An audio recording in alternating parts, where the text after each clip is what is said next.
Bonjour, bienvenue dans votre chaîne Univers Mathématique. Dans cette vidéo, je vais travailler avec vous comment calculer la limite d'une suite quand n tend vers plus l'infini. Je vais prendre ici la suite un définie par un, c'est n au carré plus 2n sur 1 moins 5n au carré comme une suite qui est une suite rationnelle. On dit rationnelle parce qu'il se compose de numérateur et dénominateur. Avant de calculer cette limite, premièrement, je vais vous rappeler que on va utiliser ces limites. On va utiliser les limites quand n tend vers l'infini de 1 sur n.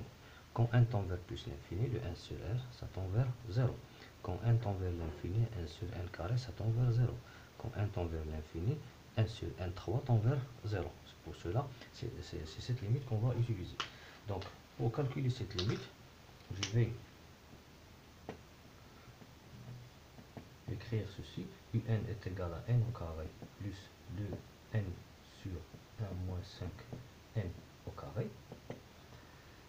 Pour revenir à des limites qu'on peut l'appeler limite usuelle, donc je vais factoriser ici premièrement par n, ou bien plus précisément par n carré. Donc je vais écrire la limite quand n tend vers plus l'infini n carré. Donc je vais factoriser le numérateur par n au carré et le dénominateur par n au carré. Lorsque je factorise le n au carré par n au carré, ça va rester 1. Ici, ça va rester 2. Lorsque je factorise le n par n au carré, ça va donner 1 sur n.